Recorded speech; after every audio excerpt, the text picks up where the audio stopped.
Olá pessoal, tudo bom com vocês? Aqui é o professor Ezequias com mais uma aula sobre dinâmica e essa é a segunda parte sobre leis de Newton. Na primeira parte a gente abordou só de forma conceitual sobre as leis de Newton e na aula de hoje a gente vai abordar com exercícios usando aquele texto base da aula anterior. Então, qualquer dúvida em algum conceito, acesse ao texto base da aula anterior para a gente poder debater. Ou então assista um vídeo da aula anterior, né? Para isso, tá ok? Então vamos lá. Então, hoje vai ser só sobre exercícios, então vamos aplicar as leis de Newton em problemas físicos.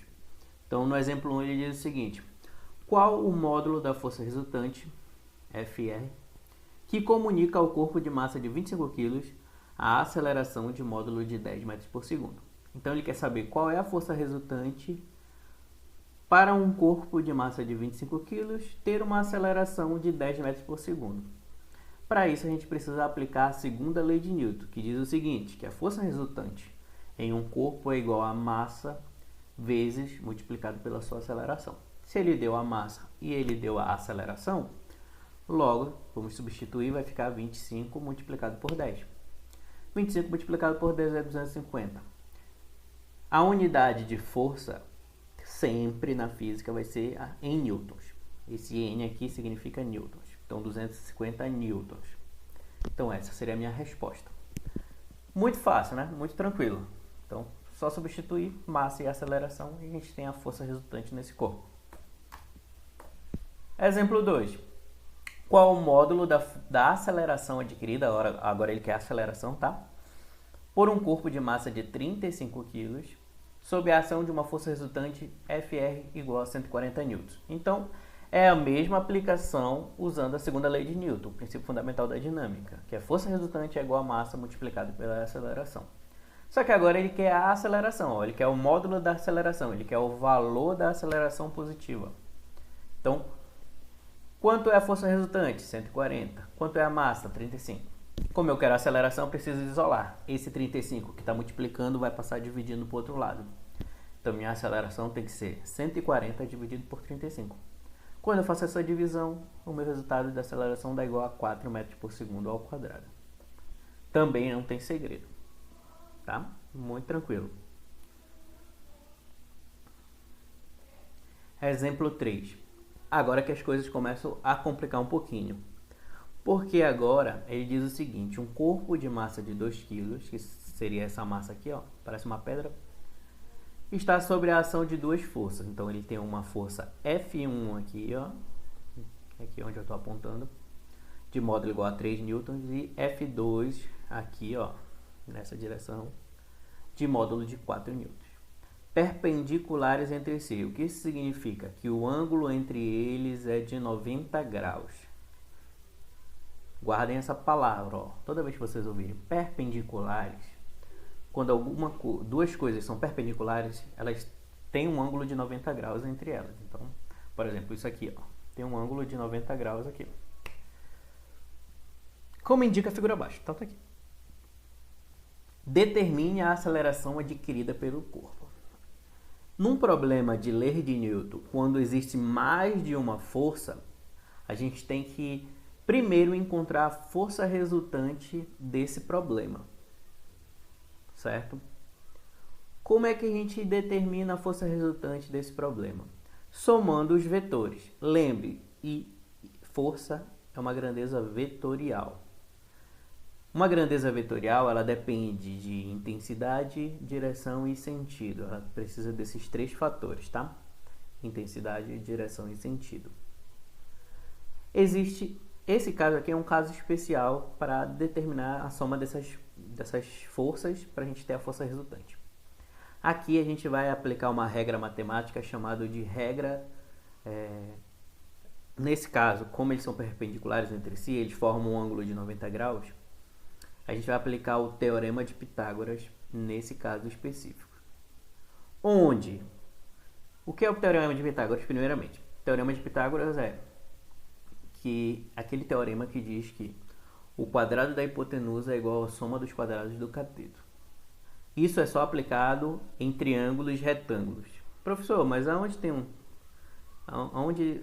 como a gente vai aplicar isso aqui? Onde tem um triângulo retângulo? Imagina comigo a seguinte situação.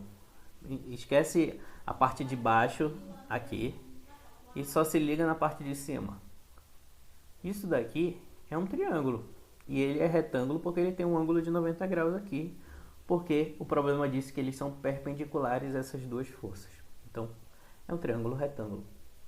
E quem é a minha hipotenusa? Seria justamente a força que a gente quer encontrar, a força resultante. Então, nesses problemas onde existe mais de uma força, a gente precisa sempre encontrar a força resultante. Então, a hipotenusa é a força resultante. E quem são os catetos? Os catetos são justamente F1 e F2. Professor, mas esse F2 não está aqui, né? Mas se você faz a projeção dele, ó, a distância que ele tem aqui é a mesma que se ele estivesse bem aqui. Então, a gente supõe que essa força pode ser transposta para ali, para aquela posição, e isso viraria um triângulo retângulo. Então aqui, toda vez que tiver um ângulo de 90 graus entre duas forças, a gente pode achar a força resultante aplicando o Teorema de Pitágoras. Então o Teorema de Pitágoras diz o seguinte: o quadrado da hipotenusa é igual à soma dos quadrados dos catetos. Quem é a minha hipotenusa é a força resultante que eu quero encontrar. Quem são os catetos? São a força F1 e F2. É isso que eu fiz, tá? Professor, sempre eu posso fazer isso? Não, só quando eles forem perpendiculares entre si. Não esquece, é um caso particular. Vou substituir. O F1 é igual a 3 e o F2 é igual a 4. Então ficaria 3 ao quadrado mais 4 ao quadrado. 3 ao quadrado é 9, 4 ao quadrado é 16. Somos 2 dá 25. Mas isso não me deu a força resultante, porque minha força resultante está ao quadrado. Esse quadrado eu tenho que passar para o outro lado e ele vai passar em forma de raiz, né? A operação inversa do expoente, né, é a raiz. Então, fica igual, força resultante é igual a raiz de 25. Raiz de 25 é igual a 5. Como é força, é Newton. Achei a primeira parte do problema. Agora eu vou aplicar a segunda lei de Newton para me determinar justamente o que ele quer. Ele quer determinar a aceleração. Então todo esse rolê, tudo isso que a gente fez até agora foi só para determinar a força resultante de F1 e F2. Então, aplicando a segunda lei de Newton, força resultante é igual a massa vezes a aceleração. A força resultante a gente acabou de encontrar, é 5, e a massa é 2 kg. Aqui, ó, ele deu bem aqui. Esse 2 eu tenho que passar para o outro lado dividindo, porque eu quero saber o valor da aceleração, então eu preciso isolar a aceleração. Ficaria 5 dividido por 2, que é igual a 2,5. A unidade de aceleração é aquela que a gente sempre usou nas aulas passadas de cinemática, metros por segundo ao quadrado. Difícil? Complicou mais um pouco, porque agora a gente aumentou o grau de dificuldade. E é assim na física, a gente vai aumentando o grau de dificuldade até a gente entender a base dos problemas envolvendo as leis de Newton. Nesse caso, envolvendo somente a segunda lei de Newton, tá? Então, essa foi a nossa resposta. Exemplo 4. Na figura a seguir estão representadas duas forças concorrentes, F1 e F2, tá aqui, ó. F1 na parte de baixo, F2 na parte de cima. De módulo igual a 5 e F2 de módulo igual a 3 newtons, né? Que formulam entre si um ângulo de 60 graus. Ó, lembrem que agora eles não são perpendiculares entre si.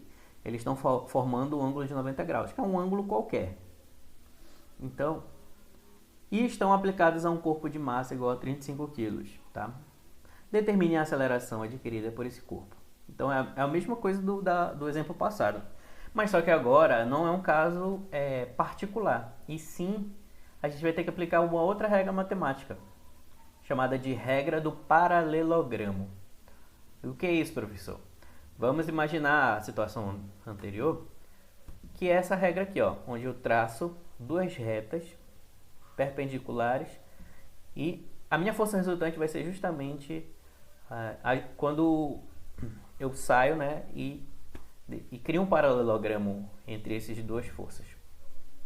Então, crio duas retas aqui, ó, e ligo para me achar a força resultante. É a mesma coisa que eu vou fazer aqui.